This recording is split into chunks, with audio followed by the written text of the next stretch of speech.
The third program that we're going to talk about to discover connected clients and gather information about them is Nmap. Nmap is a short for Network Mapper. It's a network discovery tool that can be used to gather information about just about any device. You can gather information about any client that is within your network. You can discover clients that's within your network. You can gather information about clients that are outside your network. You can gather information about clients just by knowing their IP. You can put the IP and then you can gather information.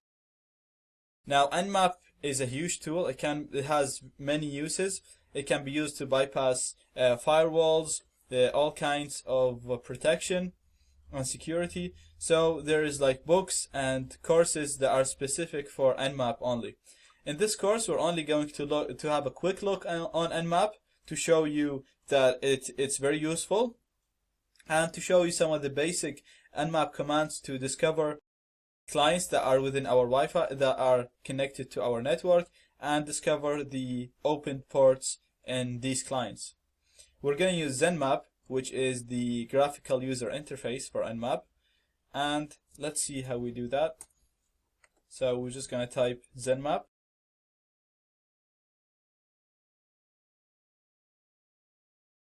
So in the target, you're going to put your IP address. If there is only one IP address that you want to gather information about, you can just put that address, or you can put a range like we did with NetDiscover.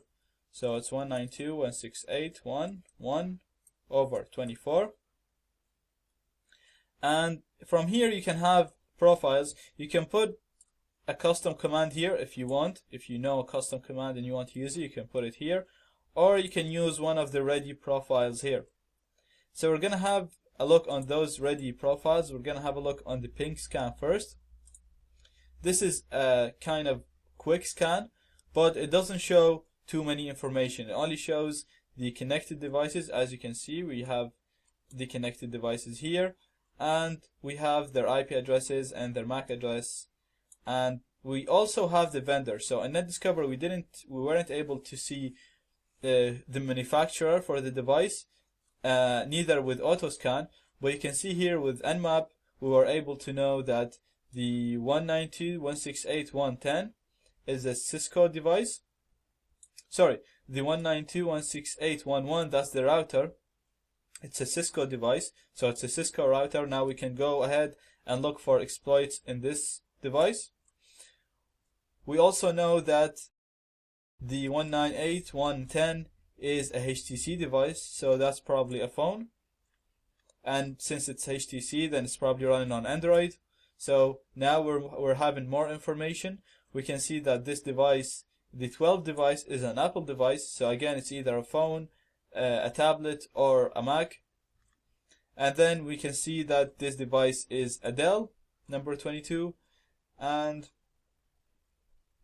here, this device, I don't know who's this manufacturer. And we have another Dell device on this IP address. So again, its ping scan was very quick. We were able to know the manufacturer, the IP address, and the MAC address of the connected clients. The next scan we're going to have a look on is the quick scan.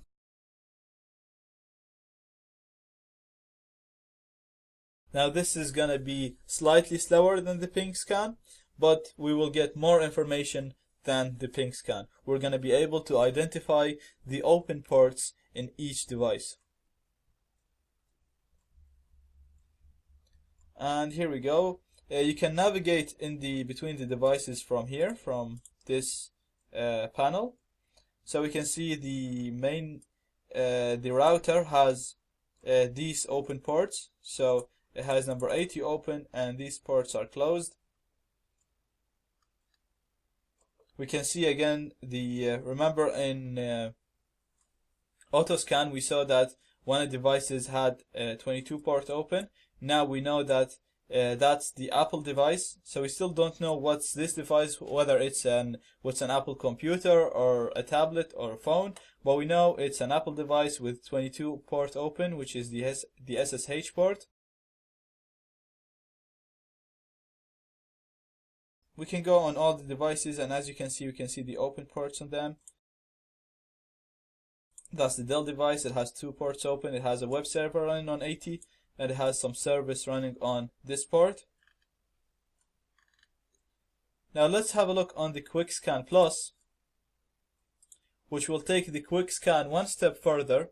It's going to be a bit slower again from the QuickScan, but it will show us the programs that are running on the opened ports. So in the QuickScan, we saw, for example, port 80 is open, but we didn't know what's running on port 80.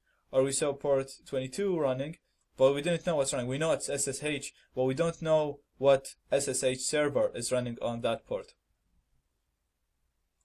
So again, you can see this is taking longer than the QuickScan.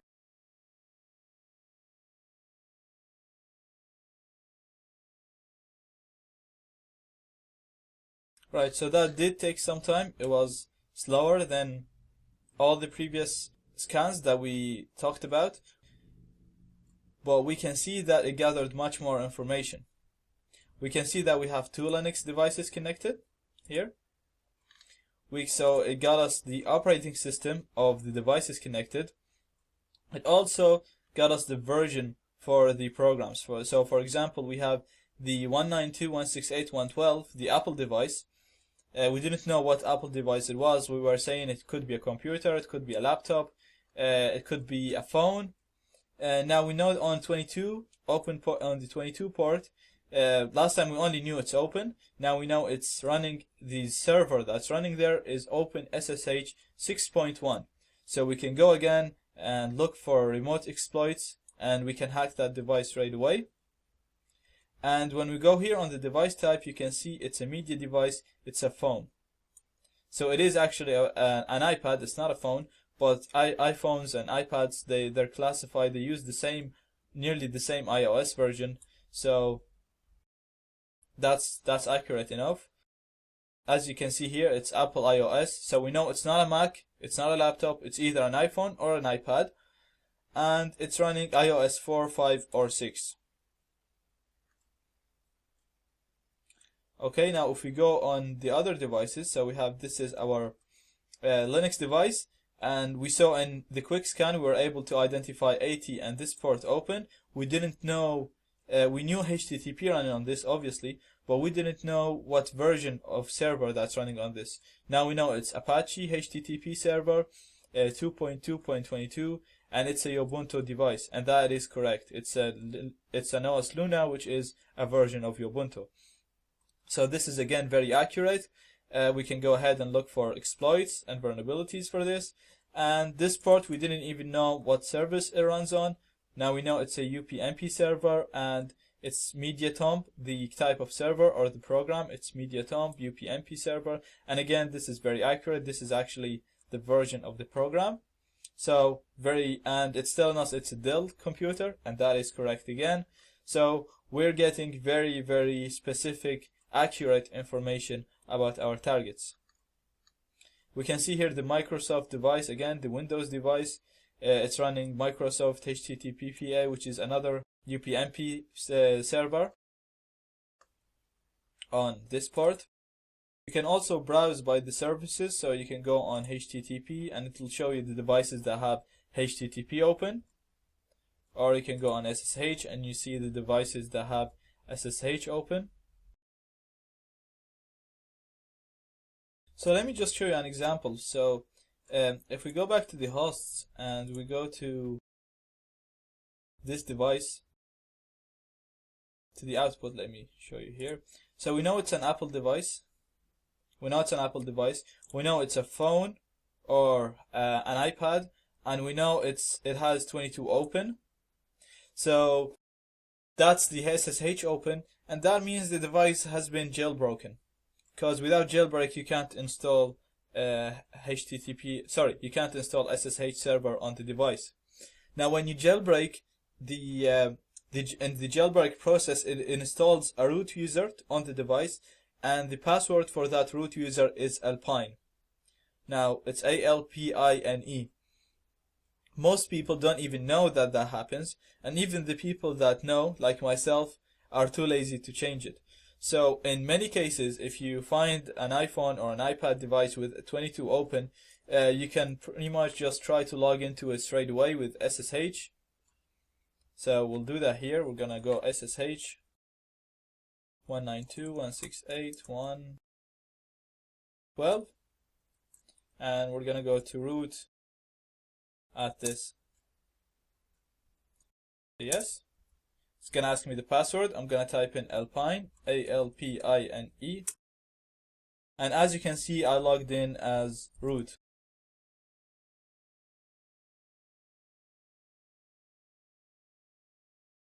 So this is just an example of how useful gathering information is. Even if this didn't work, you can go, as I said, you can go ahead and look for exploits for these programs, and you will manage to gain access to this network. So gathering information is a huge step in penetration testing. Nmap is a huge tool. You can carry out so many types of scans. You can experiment with these profiles here, and I highly recommend that you read more about Nmap and increase your knowledge about it, because you will need to use it in many cases, not only in Wi-Fi networks or in Wi-Fi penetration testing.